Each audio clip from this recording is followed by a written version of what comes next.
Last Saturday, one of our most dedicated and courageous presidents gave the nation his views on the forthcoming Democratic Convention. Inasmuch as Mr. Truman's remarks were directed at me, I am taking this opportunity to respond to his statement. First, Mr. Truman suggested that I step aside as a candidate in 1960. In response, let me say, I do not intend to step aside at anyone's request. I was the only candidate to risk my chances in all the primaries, the only one to visit every state.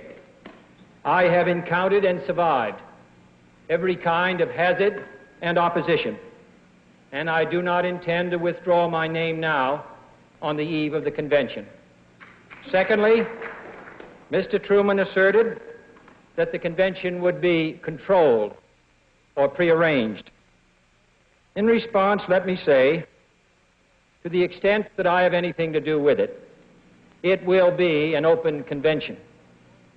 As every convention of our broadly based party is open, even though our candidate has been selected on the first ballot in every single convention but one since 1932, including the 1948 convention, which nominated Mr. Truman.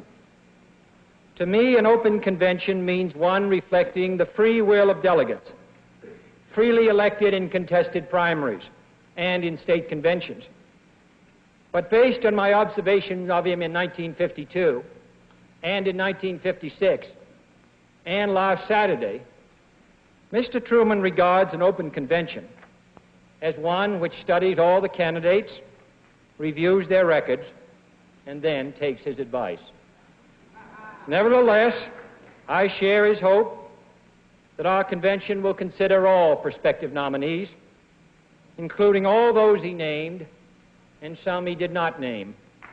And I hope that Mr. Truman will attend the convention, and should I be the nominee, I hope he will support me in the fall.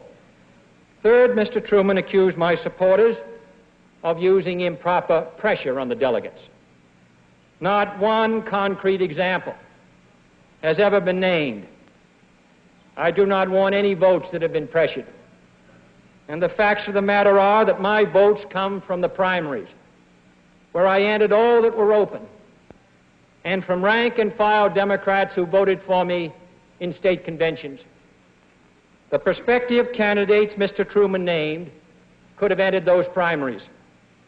Some of them were traveling widely all year and supporting my primary opponent, but not one of them entered a primary on his own. The other candidates also had the same opportunity as I to present their record and views to the individual delegates and state conventions.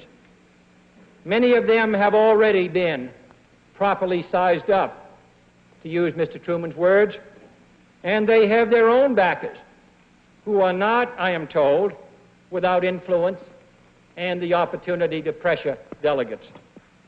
Fourth and finally, the heart of Mr. Truman's objection, it seems, is his question as to whether I am ready for the country or the country is ready for me in terms of maturity and experience. Let me say this as objectively as I can.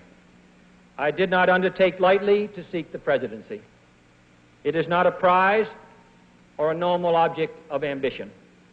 It is the greatest office in the world. And I came to that conclusion that I could best serve the United States in that office after 18 years in the service of this country, first as a naval officer in World War II, and for the past 14 years as a member of the Congress. In the last 20 years, I have traveled in nearly every continent and country, and in the last few years, in every state of the Union.